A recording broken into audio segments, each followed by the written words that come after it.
பக்ரீத்னு சொல்லக்கூடிய ஈதுல் அல்ஹா இஸ்லாமியர்களுடைய இரண்டாவது முக்கியமான பண்டிகை.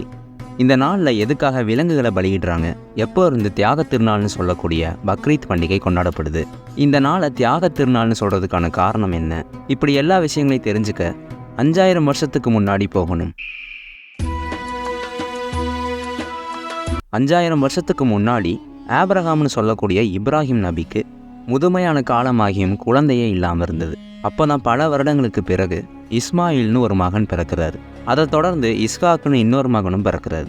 பல வருடங்களாக குழந்தைகள் இல்லாமல் இருந்த இப்ராஹிம் நபிக்கு 2 மகன்கள் கிடைக்கவும் சந்தோஷமாக வாழ்ந்துட்டு வராரு. 2 பேரும் வளர்ந்துட்டு வராங்க. அப்போ தான் சரியாக இஸ்மாயில் நபிக்கு 12 வயசு வரும்போது இப்ராஹிம் நபிக்கு தன்னுடைய மகனான இஸ்மாயில் நபியை பலி கொடுக்குற மாதிரியே கனவு வருது.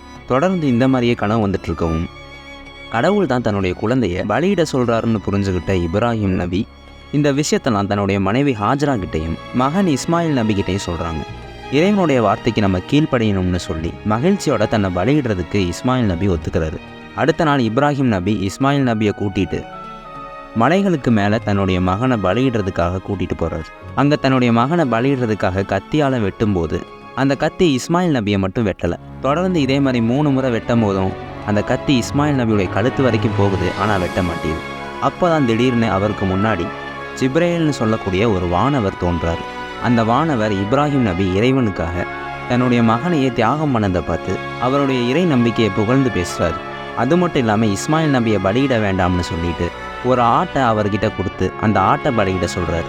இப்ராஹிம் நபியுடைய இந்த ஒரு தியாகத்தை நினைவு கூறக்கூடிய விதமாக தான் ஆடு, மாடு, ஒட்டகம் போன்ற விலங்குகளை பலியிட்டு இந்த பக்ரீத் பண்டிகையை கொண்டாடுறாங்க.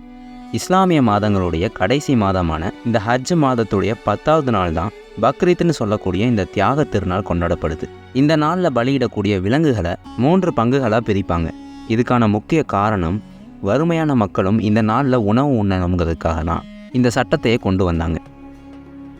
அதாவது 3 பங்கில் ஒரு பங்கை தனக்காகவும், இன்னொரு பங்கை தன்னுடைய சொந்தக்காரங்களுக்காகவும், மற்றொரு பங்கை வறுமையான மக்களுக்கு தரதுக்காக இப்படி 3 பங்குகளாக பிரிக்கப்படுது. அதே மாதிரி இந்த பலியிடக்கூடிய விலங்கு நல்ல ஆரோக்கியமான முறையில் இருக்கணும். அதே மாதிரி குறைஞ்சது 1 வயசு முடிஞ்சிருக்கணும். அதுக்கப்புறம் இந்த ஹஜ் மாதத்தில் தான் இஸ்லாமுடைய 5 கடமைகளில் கடைசி கடமையான இந்த ஹஜ்ஜை நிறைவேற்றுறதுக்காக மக்கள் எல்லாரும் மக்கா மதீனாக்கு அதிகமாக போவாங்க. இந்த பக்ரீத் அன்னைக்கு குர்பானி கொடுப்பது எல்லோருக்கும் கடமையான ஒன்றா இருந்தாலும் விலங்குகள் வாங்குகிற அளவுக்கு வசதி இல்லாத ஏழ்மையான மக்கள் குர்பானி கொடுக்க தேவையில்லை. நம்மளால் முடிஞ்சதை இல்லாதவங்களுக்கு கொடுத்து உதவுங்கள். இந்த கோட்பாட்டை பின்பற்றி தான் பக்ரீத் பண்டிகை கொண்டாடப்படுது. இதுதான் தியாக திருநாள்னு சொல்லக்கூடிய பக்ரீத் பண்டிகை உருவான வரலாறு.